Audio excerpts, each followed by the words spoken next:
todo princípio adaptativo, ele sempre me chamou muita atenção. Claro que por uma ideia ontológica bem embutida, né, no meu desenvolvimento pedagógico, já que ideias como a de Darwin se preservam dentro do cotidiano escolar e do desenvolvimento epistemológico da vida por um princípio biológico reduzido à estrutura material, né? Então, ao longo do tempo, todo esse conceito adaptativo, né, seja ele baseado numa ação comportamental, né, numa dimensão comportamental, ou até nas microdimensões estruturais e cotidianas, chamaram muita atenção, né? O ser humano como esse ser que se adequava de fato às necessidades que o contexto exigia e restringia, né? Particularmente esse ser vivente. E eu me adentro à educação física para que de fato eu possa colocar de maneira prática aquilo que na teoria me chamava muita atenção, né? O trabalho cotidiano com um esportista que demonstrava um poder de antifragilidade e adaptação muito grande com relação às necessidades do esporte, com relação às necessidades dos grandes eventos, que eram o que me chamava muita atenção, né? Olimpíada, Copa do Mundo, como era possível um atleta demonstrar tamanha grandeza num momento de tamanha pressão, né? E o quanto desse princípio adaptativo, né, dessa capacidade de se auto-organizar mediante as tribulações que vinham acontecendo dentro daquele contexto, faziam com que o atleta até transubstanciasse aquilo que ele era antes mesmo daquilo, né? Grandes atletas se demonstravam muito mais fortes em ambiente competitivo, com todo esse incremento que o ambiente traz, e que não conseguia, até mesmo em momentos de baixíssima pressão ou de baixíssima demanda comportamental, que eram nos treinos ou no cotidiano da vida, né? Então a adaptação sempre foi o ponto fundamental na minha perspectiva como profissional, né? Quando eu me adentro à educação física, principalmente por todos os métodos fragmentados e reduzidos que foram sendo construídos para tentar explicar esse processo, e de maneira muito redundante e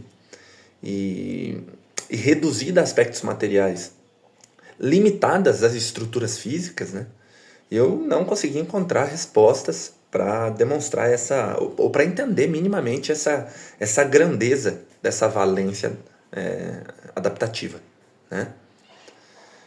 Ao longo da formação, isso foi sendo tentado, foi sendo explicado e ao mesmo tempo tentado ser entendido por mim, mas em nenhum momento aquilo me respondia a necessidade de um conceito muito mais profundo para explicar os princípios básicos de estruturação fisiológica, adaptação bioquímica, e até mesmo demandas psicoemocionais que foram sendo desenvolvidas dentro desse âmbito, né? De forma fragmentada, sem unir isso a um sistema que auto-organiza, se autorregula, né? Que se escraviza mediante as necessidades que são mais ou menos críticas, né? Então, um ponto era mais crítico que o outro, sendo que o outro era mais que o outro, e essa escravização ela faz com que o sistema ele se auto-organize e se restabeleça a cada demanda comportamental dentro do processo de experiência, né? Criando essa liga adaptativa, né? Criando essa teia sistematizada dentro do que o esporte exigia até a vida, né? Então, desde toda a dinâmica bioquímica, né? Ali num conceito de estruturação celular, adaptação de toda necessidade atômica, e depois isso se abrangendo em outros níveis, né, sistêmicos e comportamentais, eu não consegui encontrar as respostas necessárias. Seja para lidar com o cotidiano do meu trabalho, até então já inserido dentro da área, né, ou para, de fato, entender aquilo que me era mais cabível e que me chamou muita atenção para estar ali naquele meio, que eram esses grandes atletas se manifestando de maneira tão grandiosa, de maneira tão grandiosa em eventos tão grandiosos. Então, a teoria do sistema complexo me trouxe, primeiramente, um conceito de sistematização. Né? Foi quando eu fui exposto a primeira vez a essa premissa, né? A esse conceito ontológico, pedagógico, né? Para tentar explicar de fato como era dado esse princípio adaptativo e como a soma dessas partes era menor, né? A soma dessas partes era maior, e como a soma dessas partes poderia também ser diferente daquilo que a gente observava no cotidiano, o que abriu meus olhos. Era isso, nem todos respondiam da mesma maneira, com a mesma potência linear, né? E da mesma forma as demandas. Toda dinâmica cotidiana era feita para que nós pudéssemos unilateralizar as demandas a cada pessoa, né? Então, nós tratávamos o coletivo partindo de um princípio individual, né? O músculo que trabalha de forma X, e essa maneira de se fazer isso era aplicada a todas as pessoas. E isso não era, para mim, isso não sanava esse questionamento interno, essa questão de que não está certo fazermos para todos aquilo que se testou em uma pessoa, ou num conjunto de pessoas, estabeleceu a normativa de tudo isso e se caracterizou isso como a verdade inviolável do movimento. Né? A posição do tronco durante um agachamento, a extensão de cotovelo no movimento de arremesso de bola, e assim vai. Né? Então a teoria de sistemas dinâmicos e a teoria de sistema complexo me abre essa possibilidade de que poderia se levar em consideração um conceito muito mais individual e aceitar que aquilo que se é transbordado no coletivo nem sempre vai ser a melhor solução para todos. Né? E aqui eu começo a adentrar num mundo muito mais obscuro, mas ao mesmo tempo de muito mais curiosidade e perspicácia, porque a gente começa a ter, então, em mãos a possibilidade de transcender aquilo que se foi normatizado, né? Aquilo que se foi pré-determinado e que tenha que ser feito daquela forma. Isso me dá a ferramenta crucial como profissional para dar um passo em direção à minha transformação como profissional. Né? Então, teorias como as bases da cinesiopatologia, né? Ou dos princípios patoanatômicos, eles começam a deixar o meu cotidiano. Né? Posturas, mecânicas, posições articulares, alavancas, eles já não fazem parte mais da minha forma de contribuir para uma pessoa que vem até mim. Assim como todo conceito dentro da área começa a se transformar também. Leva-se em consideração o sistematismo, leva-se em consideração a grandeza do todo, não mais a questão da simplificação e fragmentação da parte. Né?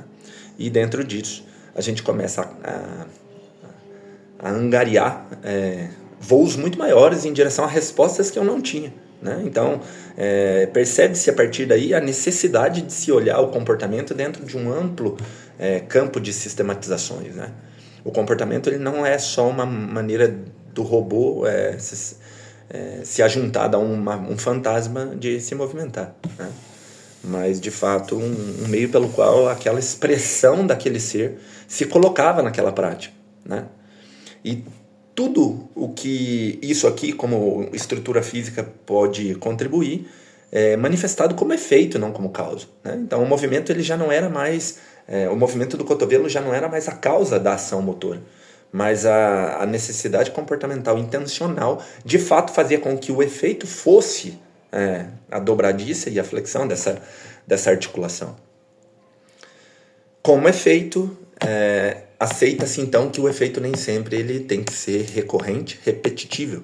Né? E aí conceitos como repetição sem repetição e variabilidade condicionada ao contexto me ajudam muito a agregar no meu trabalho questões que fogem desse princípio de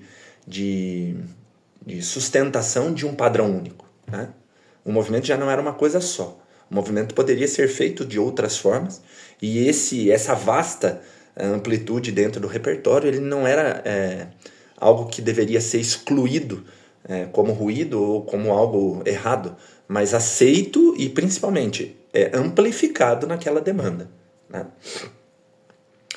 Então, olhar para esse princípio adaptativo, né? Quando a gente pensa numa fluidez comportamental psicoemocional, então a maneira como a pessoa lida ali com fatores como pressão, tempo, demanda externa, né? Que são fatores que muitas das vezes são pré-construídas por ela mesma ou pré-estabelecidas por um processo inteligível, né? Até mesmo ao princípio adaptativo da própria estrutura, né? Os tecidos como ambientes tixotrópicos, né? Que expostos ao movimento aumentam sua capacidade de lidar com princípios de rigidez ou maleabilidade, e isso vinculado a uma necessidade temporal e histórica daquele ser. Então, pessoas que se movimentam mais são pessoas que têm mais capacidade adaptativa e de fluidez dentro do comportamento estrutural, fizeram com que, de fato, me apaixonasse de novo pela área, né? Não só como uma pessoa que reproduziria ou auxiliaria pessoas a serem guiadas a ações motoras robotizadas, mas, de fato, observar uma expressão motora de muito mais profundidade e que levaria aquela pessoa a manifestar a sua individualidade, não a defender um movimento que foi pré-determinado por uma normativa, né? Então, o indivíduo ele poderia ser o indivíduo dentro da prática, ao mesmo tempo que ele, de fato, poderia descobrir novas formas de procurar soluções para suas demandas, né? Então, deixa-se de buscar um movimento X para que a gente pudesse buscar um movimento X elevado a 1000, né?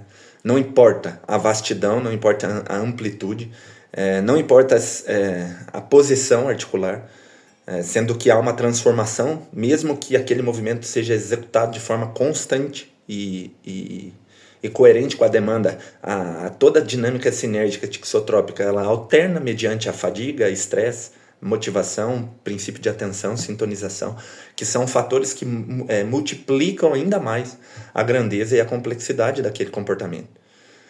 Então, dentro desse princípio, a adaptação ela se faz presente nessa mudança minha como profissional e, na minha opinião, da transformação da área do movimento, né? Que leva pessoas a não reproduzirem uma ação para evitar outras, mas para que a amplificação das ações pudessem cercear as dificuldades que a pessoa tem no cotidiano e aumentar o repertório adaptativo daquele ser. A educação física precisa demais desse aprofundamento, não só como área do movimento, mas como área que, de fato, hoje se estabelece como princípio de potencialização da saúde, né? Nós não temos mais que olhar só para algo que está vinculado a uma estética sem ética, né?